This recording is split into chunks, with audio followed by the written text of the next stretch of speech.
দেশের চলমান পরিস্থিতির বিষয়ে ঢাকায় কর্মরত বিদেশি দূতাবাস ও মিশন প্রধানদের ব্রিফ করেছেন পররাষ্ট্রমন্ত্রী ডক্টর হাসান মাহমুদ। যুক্তরাষ্ট্র, ভারত, চীন, জাপান, রাশিয়া, যুক্তরাজ্য, ফ্রান্স, জার্মানি সহ প্রায় 40টি দেশ ও আন্তর্জাতিক সংস্থার মিশন প্রধান এবং প্রতিনিধিরা এই কূটনৈতিক ব্রিফিংয়ে অংশ নেন। তবে ব্রিফিং শেষে বাংলাদেশের পক্ষে ও বিদেশি কূটনীতিকদের কেউই গণমাধ্যমের সঙ্গে কথা বলেননি।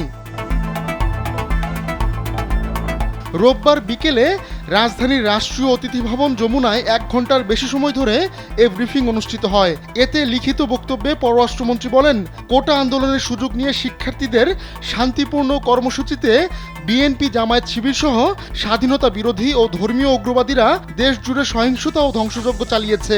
এবার ব্যাংকও আপনার হাতের মুঠোয়। Balance transfer, mobile recharge, bill pay থেকে শুরু করে যা চান সব হবে এক মুহূর্তে। NRBC planet. Doctor Hasan Mahmud আরও বলেন, শিক্ষার্থীদের শান্তিপূর্ণ আন্দোলন ছিনিয়ে নিয়ে বিএনপি, জামায়াত তাদের পুরনো কৌশল অবলম্বন করে হত্যাকাণ্ড, অগ্নিসংযোগ ও ধ্বংসযজ্ঞ চালিয়েছে, যেটি সম্পূর্ণভাবে 2013, 2014 ও 2015 সালে তাদের চালানো পৈশাচিক কর্মকাণ্ডের কথা মনে করিয়ে দেয়। তারা সরকারের বিভিন্ন স্থাপনার উপর হামলা করেছে, অগ্নিসংযোগ করেছে। তারা বিটিভি, ডাটা সেন্টার, দুর্যোগ ব্যবস্থাপনা অধিদপ্তর, সড়ক ভবন ও সেতু ভবনে আগুন দিয়েছে, টোল প্লাজা জ্বালিয়ে দিয়েছে, ফ্লাইওভারে হামলা চালিয়েছে। সেই সঙ্গে মেট্রো রেলের বিভিন্ন স্টেশনে তারা হামলা চালিয়ে অগ্নিসংযোগ করেছে। বিদেশি কূটনীতিকদের পররাষ্ট্রমন্ত্রী জানান, জনগণের জানমালের নিরাপত্তা দিতে গিয়ে স্বাধীনতা বিরোধী ও ধর্মীয় উগ্রবাদীদের নির্বিচার হামলায় কয়েকজন আইন প্রয়োগকারী সদস্য মারা গেছেন। সেই সঙ্গে সাংবাদিক ও গণমাধ্যম কর্মীরাও তাদের আক্রমণ থেকে রেহাই পায়নি। পররাষ্ট্রমন্ত্রী আরও বলেন, কোটা সংস্কার আন্দোলনকারীরা স্পষ্ট করে বলেছেন, তাদের অরাজনৈতিক আন্দোলনের উপর ভর করে কেউ রাজনৈতিক উদ্দেশ্য হাসিল করুক সেটি তারা চান না। যেসব হামলা, অগ্নিসংযোগের ঘটনা ঘটেছে তারা সেটিকে সমর্থন করেন না, তারা এর সঙ্গে যুক্ত নন। তার মানে দেশ জুড়ে সহিংসতা ও ধ্বংসযজ্ঞ যারা চালিয়েছে তাদের উদ্দেশ্য আলাদা।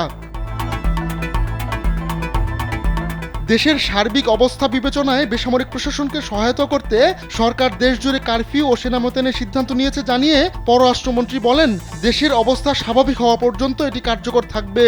এ সময় বাংলাদেশ সরকার বিদেশি কূটনীতিক, নাগরিক ও শিক্ষার্থীদের নিরাপত্তা নিশ্চিত করবে বলে তাদের নিশ্চয়তা দেন পররাষ্ট্রমন্ত্রী।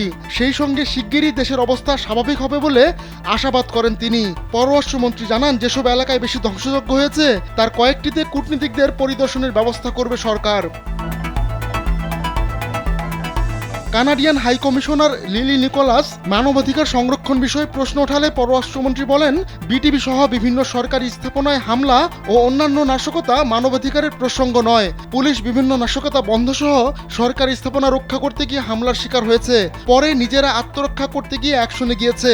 এ ধরনের অ্যাকশন ইউরোপ, আমেরিকা সহ সব জায়গায় হয়। এদিকে কূটনীতিক ব্রিফিংয়ে বিদায়ী মার্কিন রাষ্ট্রদূত পিটার হাস পেছনের সারিতে বসেছিলেন।